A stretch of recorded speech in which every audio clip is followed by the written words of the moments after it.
Bom dia, oitavo ano, como vocês estão? Espero que todos estejam bem, que continuem bem, que vocês tenham esperanças de dias melhores. Deixe essa imagem aí colorida, bonita, saudável para vocês, para alegrar um pouquinho do seu dia, tá bom? Vamos lá para mais uma apresentação da aula de ciências, turma 802. Essa aula é para o dia 8 de outubro. Professora Estela aqui com vocês mais uma vez. Vamos falar hoje sobre educação sexual. Vamos lá? A educação sexual inclui todas as medidas educacionais que de algum modo pode ajudar um jovem a compreender o processo de amadurecimento sexual e de se preparar para enfrentar eventuais problemas relativos a esse processo. Então vamos lá, a educação sexual, é para ensinar, para instruir, para ajudar os jovens, as crianças, adolescentes, principalmente essa fase adolescente, a compreender esse processo de amadurecimento do corpo, dos sentimentos, das atitudes. Então vamos estudar e participar um pouquinho a partir de agora?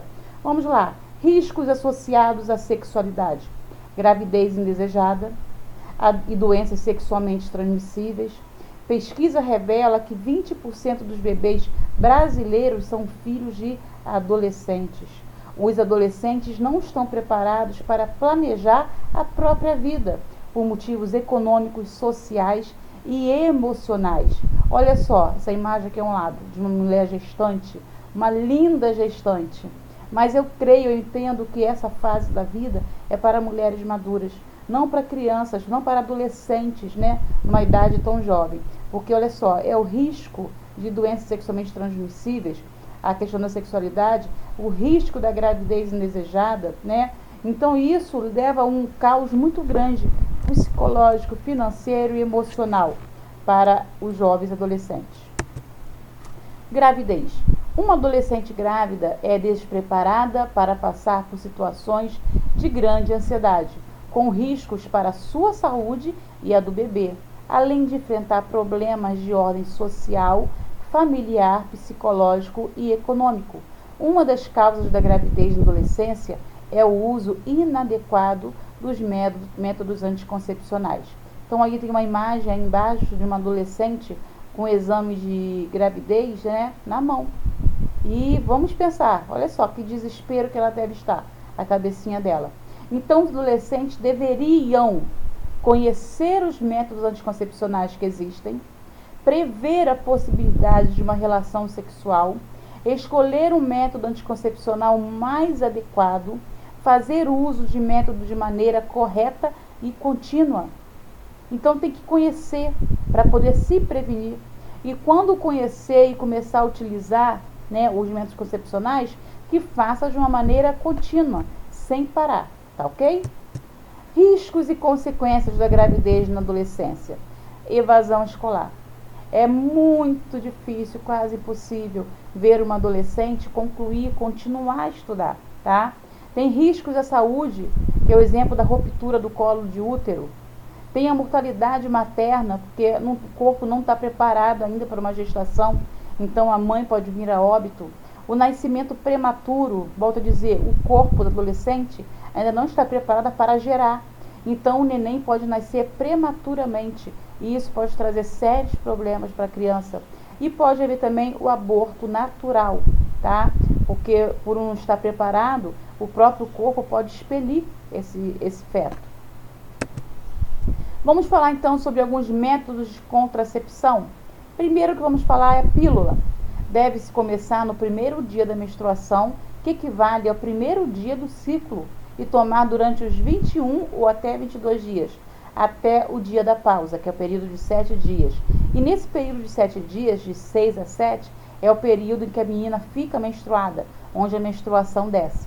Então, o remédio tem que ser tomado a partir do primeiro dia do ciclo menstrual, tá? E durante 22 dias e depois dá uma pausa. Isso é na primeira vez que toma, tá? E depois tem que dar essa pausa de 7 a 6 dias. Qual é a vantagem? Quais são as vantagens? A eficiência é 99% na prevenção da gravidez. E nas mini pílulas, os efeitos colaterais são praticamente inexistentes, Por que eu estou dizendo isso? Porque isso é hormônio.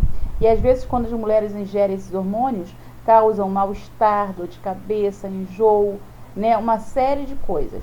Mas as mini pílulas não dão esses efeitos colaterais. Desvantagens. O risco de um esquecimento é quase inevitável. Mulheres que usam pílula nem sempre encorajam seus parceiros a usarem a camisinha, tornando-a assim mais exposta a doenças sexualmente transmissíveis. Por causa da mudança hormonal, algumas mulheres perdem o controle do seu peso. Pílula pós-coito ou pílula do dia seguinte. A anticoncepção de emergência é um uso alternativo de contracepção hormonal oral, tomando antes de 72 horas após o coito, evitando-se assim a gestação após uma relação sexual desprotegida.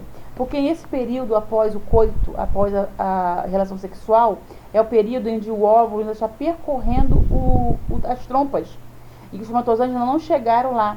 Então, esse anticoncepcional vai cortar essa sequência de junção do óvulo e espermatozoide.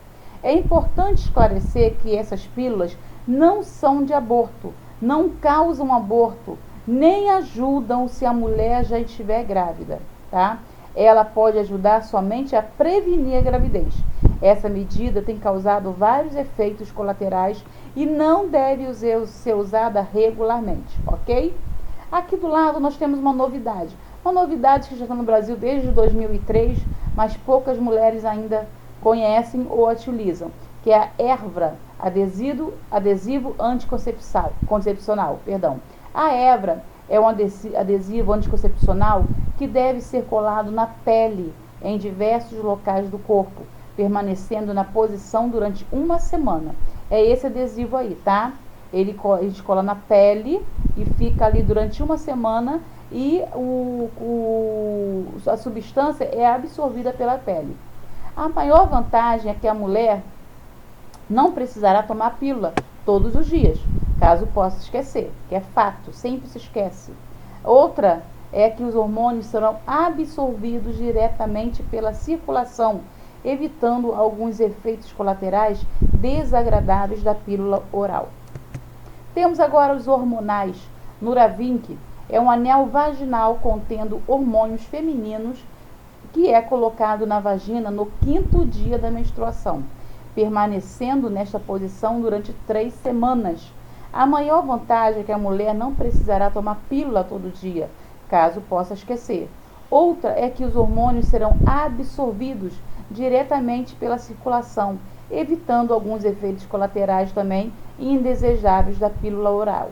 Temos os implantados, que é um bastonete que libera progestogênio lentamente durante um período prolongado, podendo proporcionar contracepção por 3 a 5 anos após a implantação subcutânea debaixo da pele, tá?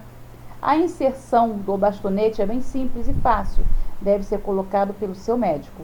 Quais são as vantagens?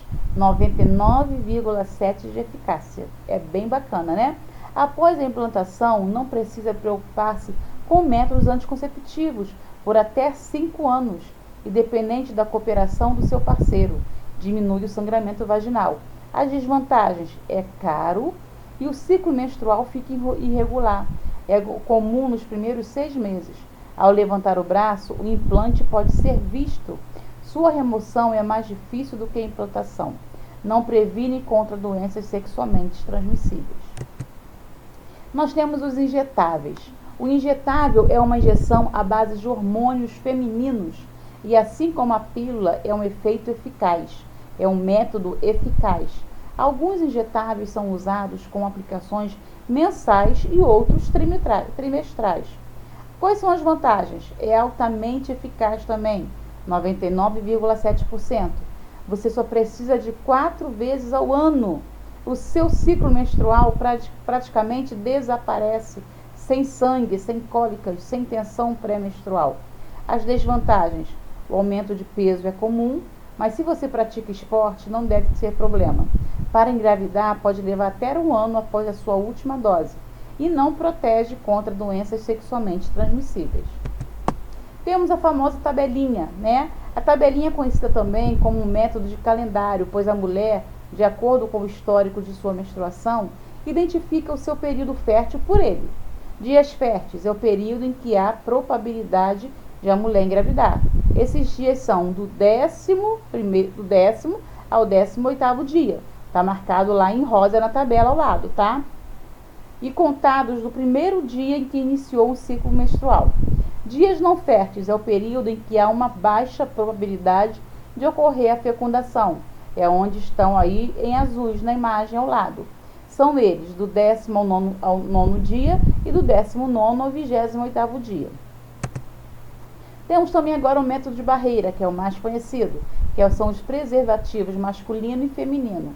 Esses métodos impedem a ascensão, a subida do espermatozoide ao útero, sendo fundamentais na prevenção tanto de DSTs e AIDS como para a gravidez também. Nessa primeira imagem nós temos a camisinha feminina, onde a mulher tem que apertar o anel e introduzir essa camisinha dentro da vagina e ajeitar com o dedo essa camisinha lá dentro do canal vaginal. E essa parte maior, né, fica aberta para o lado de fora. Então a penetração ocorre dentro dessa camisinha e quando ejacula fica todo o sêmen aí dentro. É só ela retirar e colocar no lixo. À direita nós temos a camisinha masculina, né, que é a camisinha com mais conhecida, onde é só colocar, encapar, né, cobrir o pênis com esse material. Todo o material é de látex, tá? Não incomoda. Então quando ejacula, nessa pontinha aí fica todo o sêmen acumulado. Também é só tirar com cuidado, dar uma torcida, tirar com cuidado e também desprezar. Temos o dispositivo intrauterino, são artefatos de polietileno aos quais podem ser adicionados cobre ou hormônios, que são inseridos na cavidade uterina, exercendo sua função contraceptiva. Os riscos frequentes, sangramentos irregulares, infecções uterinas. E o índice de falha é de 0,1%. Aí está a imagem, na primeira imagem aqui, esse é o útero, e esse dispositivo fica assim dentro do útero, tá? Em forma de T. E aqui à direita nós temos o dispositivo também já solto. Temos o diafragma, é um anel flexível coberto por uma membrana de borracha fina, que a mulher deve colocar na vagina para cobrir o colo do útero. Deve ser usado com espermicida, tá? Recomenda-se introduzir de 15 a 30 minutos antes da relação sexual e retirar 6 a 8 horas após a última relação sexual de penetração. Atividades, querido, lá no Rever Aplicar, perdão que eu esqueci um R aí, tá? Rever e aplicar, me perdoe. Livro, página 181, as questões 1 e 2, tá bom? Só vão fazer 1 e 2. Até a próxima aula. Um beijo. Fiquem com Deus.